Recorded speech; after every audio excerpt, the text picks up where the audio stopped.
We are going to end chain migration. We are going to end the lottery system, and we are going to build the wall. President Trump in Nashville, Tennessee this evening addressing immigration before a group of farmers. Washington, meanwhile, continues talking about the explosive book about the president and the White House that, among many embarrassing things, questions Mr. Trump's mental health. And the author is defending himself after the president called his book a work of fiction. CBS 4's Mola Lenghi is live in Washington with more. Mola. Well, yeah, good evening, guys. You know, the tension, the accusations, the claims, all of that continues between this White House and the author of that explosive new book, at least in part because President Trump continues to give the story oxygen by continuing to talk and tweet about it.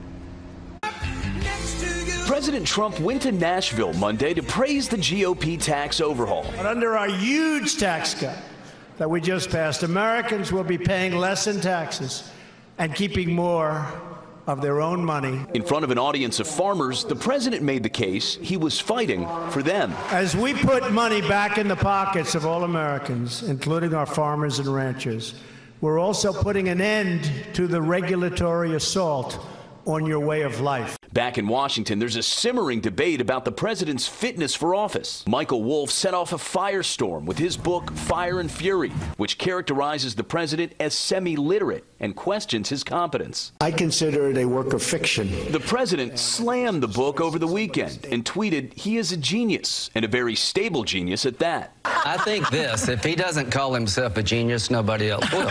During the 2016 campaign, Republican Senator Lindsey Graham called then-candidate Trump several things, but came to his defense today. He is my president and is doing a really good job on multiple fronts. Voices from inside the White House call the allegations made in the book a pile of trash.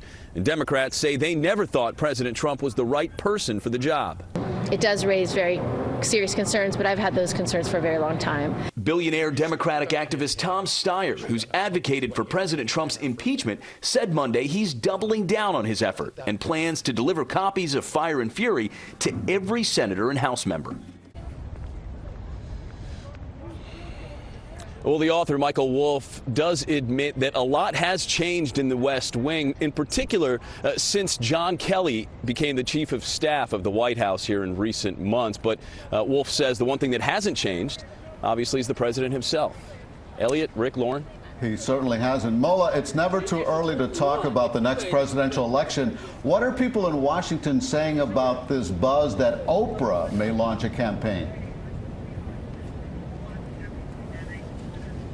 Well, you know, guys, if 10 years ago, 5 years ago, even 2 years ago, someone would have suggested that a billionaire TV star with no political experience would become the next president of the United States, as Oprah is, a billionaire TV star with no political experience, well, you know, folks would have laughed at you. But obviously, Donald Trump sort of changed the dynamics with his victory in 2016. You know, the White House was even asked about this today, about a possible Oprah 2020 run, and they said they welcome that, going as far as to say that, you know, anybody who runs against Donald Trump in 2020, in their view, is going to be in for a rough match. A few Democrats on Capitol Hill also weighed in today via Twitter and via interviews, you know, there was a spectrum from being mildly excited to being thrilled about the prospect of an Oprah Winfrey run. But you have to remember that, you know, the Democrats, they don't really have much of a bench when it comes to their next candidate, the next person up. You know, they're often criticized for not having a party leader, not having a very deep bench.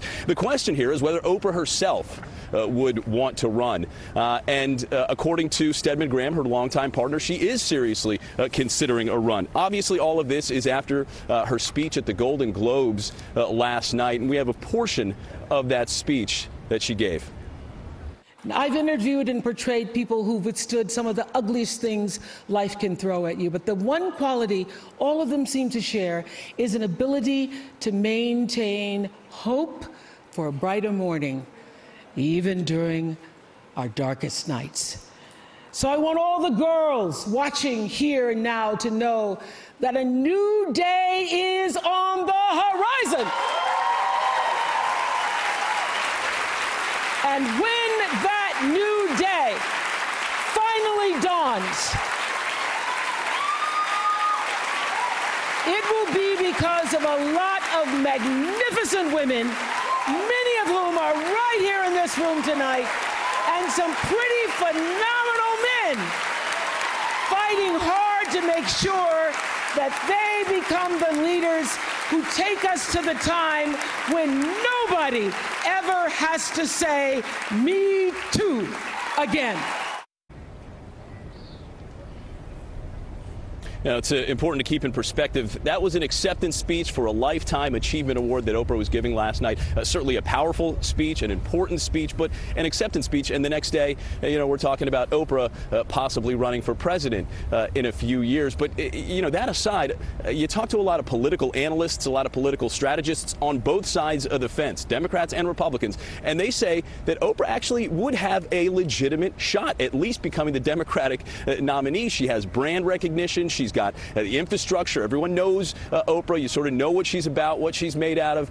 She's obviously, she has the money, but, there are some unknowns here as well. You imagine that she would probably be running as a Democrat, but you don't really know where she stands on policy issues. She has never really been political. Being president is also about having a foreign policy view, having a world view. Those are the sort of things that we don't know about Oprah. Nothing should surprise us. Mola Lenghi reporting live from Washington. Mola, thank you very much.